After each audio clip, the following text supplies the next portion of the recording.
I'm Nia Shanks of Lift Like a Girl, and I'm going to show you how to perform a Romanian deadlift. And one of the big differences between this and a conventional deadlift is that, unlike a conventional deadlift, this movement does not start from the floor. It actually starts from the top of the movement. And kind of the cool thing about the Romanian deadlift is that it really allows you to get in that eccentric phase of the movement, which is the lowering portion. And you also get to use the stretch shortening cycle, which is just basically that extra rebound you get from having to do the eccentric movement before the contraction phase. So, with that in mind, what we're going to do is perform the Romanian deadlift. Before I actually do the movement, you want to get your feet set into position. Generally, the conventional deadlift foot width stance is what you're going to use, which for most people is somewhere right around hip width apart. Some people like to be a little wider. Some people like to be a little closer. You can play with this and see what's more comfortable for you. I also prefer to have my feet straight ahead. Some people, just like with a conventional deadlift, prefer to have their toes pointed out about 10 degrees or so.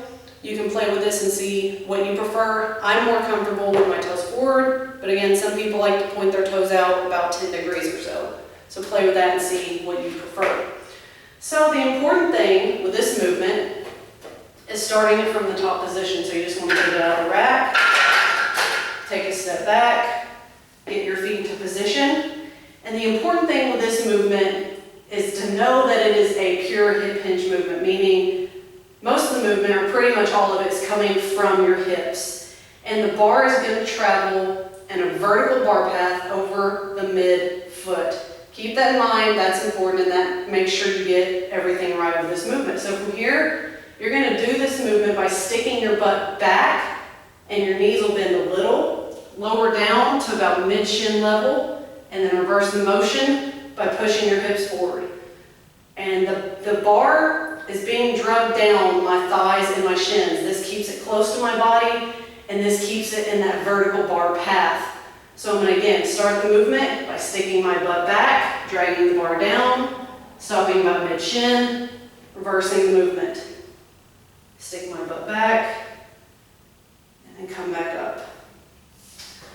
So again, the important thing here is making sure that you keep the bar above your midfoot at all times, because some people just lean forward like this, and the bar is way out in front of them. That's a good way to put undue stress on your lower back, which you don't want. So keep the bar over your midfoot at all times. It's going to travel down over your midfoot and right back up. And some people ask, well, can I go all the way down until the plates touch the floor? You can, but the really important thing is that you want to make sure you don't lose the tightness and the tightness in your back. And I'll do this again so you see what I mean.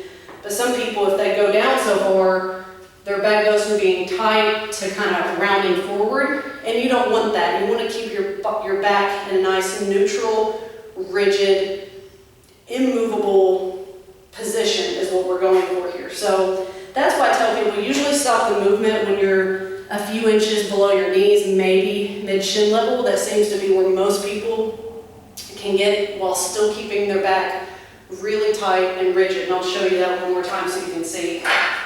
So just really pay attention to how my back, here's the top position, my back is nice and tight and locked into position right now, and I'm going to keep it in this nice neutral, rigid position as I lower the bar. I'm going to make sure the bar travels in that vertical bar path over my midfoot, stick my butt back, back is nice and tight, reversing the movement.